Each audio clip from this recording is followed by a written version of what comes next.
지금 당신의 휴대폰에는 47개의 앱이 있습니다. 볼거리가만 가지나 되는 스트리밍 서비스도 있죠. 존재하는 모든 주제에 대한 팟캐스트도 있습니다. 그런데도 여전히 심심함을 느끼고 있습니다. 그래서 아무도 묻지 않는 질문이 하나 있습니다. 고대의 인간들은 심심할 때 무엇을 했을까요? 중세인도, 고대 로마인도, 심지어 고대 이집트인도 아닙니다. 우리는 그보다 훨씬 더 먼 과거로 거슬러 올라갑니다. 10만 년, 20만 년 전, 글도 없고 예술도 없고 음악도 없고 우리가 아는 언어조차 없던 시절입니다. 그저 아무것도 할 일이 없는 인간들이 앉아 있었을 뿐이죠. 그 답은 우리가 창의성, 종교, 뇌의 작동 방식에 대해 알던 모든 것을 뒤흔듭니다. 하지만 먼저 그 시절 정말 지루함이 존재했을까요? 이는 실제 과학적 논쟁거리입니다. 연구자들은 초기 조상들이 생존에 너무 바빠 지루함을 느낄 겨를이 없었다고 가정했습니다. 깨어있는 모든 시간은 사냥, 채집, 그리고 거처를 짓는 데 바쳐졌죠. 자유시간이라는 것은 없었습니다. 하지만 이 가설은 잘못된 것으로 드러났습니다. 완전히 잘못된 것이었죠. 1966년 인류학자 마샬 살린스는 모든 것을 바꾼 논문을 발표했습니다. 그는 칼라하리 사막의 쿵산족을 수년간 연구했는데 이들은 아직도 인류의 기원에 가까운 삶의 방식을 유지하고 있는 지구상 마지막 집단 중 하나였습니다. 그의 발견은 다음과 같았습니다. 그들은 주당 평균 15, 20시간 정도만 일하는 게 전부였습니다. 하루가 아니라 일주일의 말이죠. 나머지 시간에는 쉬거나 대화를 나누거나 그냥 앉아있거나 특별히 아무것도 하지 않았습니다. 살린스는 그들을 최초의 풍요로운 사회라 불렀죠. 물질적 재산 때문이 아니라 시간을 가졌기 때문입니다. 현대인 대부분이 평생 가져본 적 없는 만큼의 여가 시간이었습니다. 그러니 중요한 질문은 고대인들이 지루해했는가가 아닙니다. 중요한 것은 만약 그랬다면 무슨 일이 일어났느냐는 것입니다. 가장 명확한 답부터 시작해봅시다. 그들은 놀았습니다. 이건 단순해 보입니다. 하지만 단순하지 않죠. 2010년 고고학자 프란체스코 데리코 팀은 남아프리카 블롬보스 동굴에서 발견된 조개 껍데기를 연구했는데요. 이 조개 껍데기는 7만 5천 년 전 것이었습니다. 여기엔 구멍이 뚫린 채 붉은 오커가 칠해져 있었죠. 도구도 무기도 음식도 아닌 이것들은 바로 구슬이었습니다. 7만 5천 년 전 누군가 할 일이 없어서 앉아보석을 만들었습니다. 이것은 인류 역사상 알려진 가장 오래된 예술품이며 지루함에서 탄생한 것입니다. 하지만 정말로 흥미로운 점은 바로 이것입니다. 이 구슬을 만드는 데는 몇 시간, 어쩌면 며칠이 걸렸을 것입니다. 전기도 금속도 평생 오락으로 단련된 인내심도 없이 돌 도구로 조개 껍데기에 구멍을 뚫는 일이었습니다. 정말 긴 오후였겠죠. 그런데도 그들은 그것을 했습니다. 왜냐하면 그 대하는 동굴벽을 멍하니 바라보는 것이었으니까요. 예술을 발명한 것은 필요가 아니라 바로 지루함이었습니다. 음악에서도 같은 패턴이 나타납니다.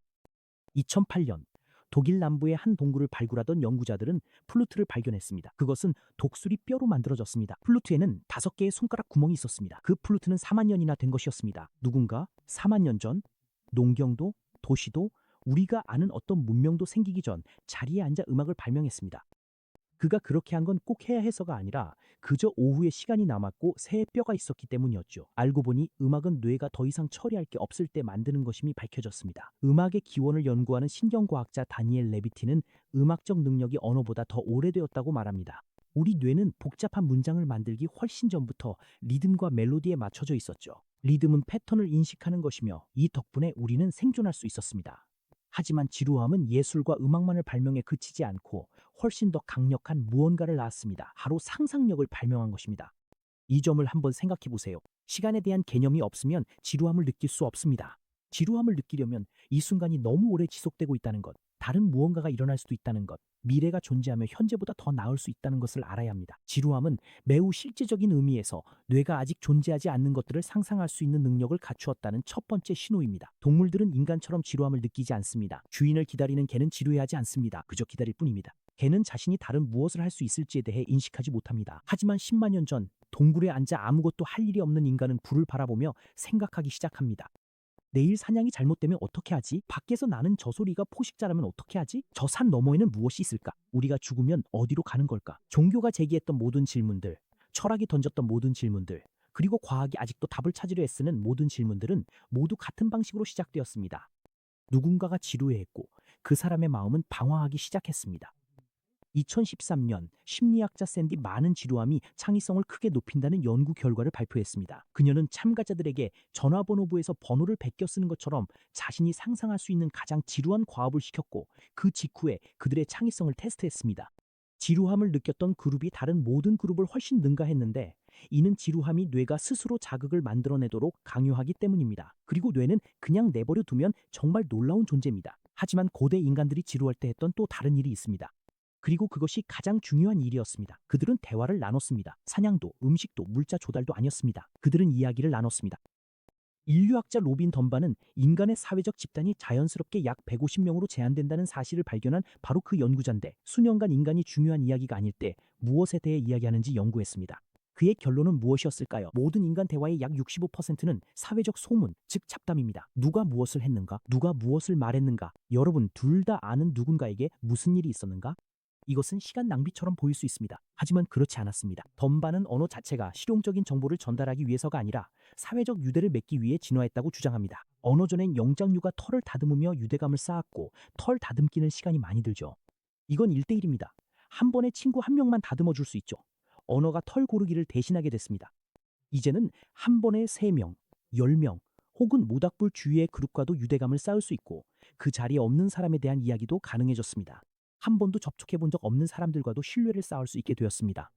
언어, 그리고 따라서 인류 문명은 우리가 사냥을 조율할 필요가 있었기 때문에 등장한 것이 아닙니다. 언어는 우리가 아무것도 하지 않고 앉아 있다가 서로에 대해 이야기하기 시작하면서 등장했습니다. 지루함이 소문을 만들었고, 소문이 사회를 만들었습니다. 그래서 우리는 지금 여기에 이르게 된 것입니다. 7만 5천 년 전 한 동굴에서 지루함을 느끼던 누군가가 진주를 만들었습니다. 4만 년 전 또 다른 동굴에서 지루함을 느끼던 누군가가 피리를 만들었습니다. 그리고 그 둘 사이 어딘가에서 할 일이 없어 모닥불 주위에 앉아있던 사람들이 죽음, 하늘, 그리고 왜 세상이 이토록 존재하는지에 대한 답 없는 질문들을 던지기 시작했습니다. 그 질문들 중 일부는 종교가 되었습니다. 일부는 과학이 되었습니다. 일부는 과학이 되었습니다. 일부는 예술이 되었습니다. 일부는 여러분이 되었죠.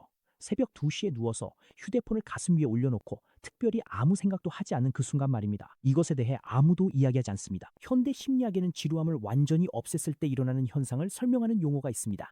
이를 인지 과부하라고 부릅니다. 모든 순간이 자극으로 가득 차 있을 때 뇌는 침묵의 순간에 본래 설계된 역할을 할 기회를 갖지 못합니다. 처리하고 통합하며 창조하는 것이죠. 기본 모드 네트워크, 즉 아무것도 하지 않을 때 활성화되는 뇌의 부분은 창의성, 자기성찰, 공감과 관련된 네트워크이기도 합니다. 이 네트워크는 여러분이 지루함을 느낄 때만 활성화됩니다. 우리는 30만 년 동안 침묵을 의미 있는 것으로 채우는 법을 배워왔습니다. 그러다 스마트폰을 발명했고, 그때부터 우리는 침묵을 계속해서 채우고 있습니다. 하지만 여러분이 휴대폰을 내려놓고 아무것도 하지 않은 채 잠시 머무를 때마다, 여러분의 마음이 방황하도록 내버려 둘 때마다 여러분은 동굴 속에 그 사람과 똑같은 일을 하고 있는 것입니다. 진주를 탄생시킨 것, 플루토를 탄생시킨 것, 별을 올려다보며 왜일까라고 묻기 시작하게 만든 것과 똑같은 일입니다. 지루함은 고대 인류를 가로막지 않았습니다. 그것이 그들을 인간답게 만든 것입니다. 그리고 여러분이 허락한다면 그것이 여러분에게도 똑같은 일을 하고 있을지도 모릅니다.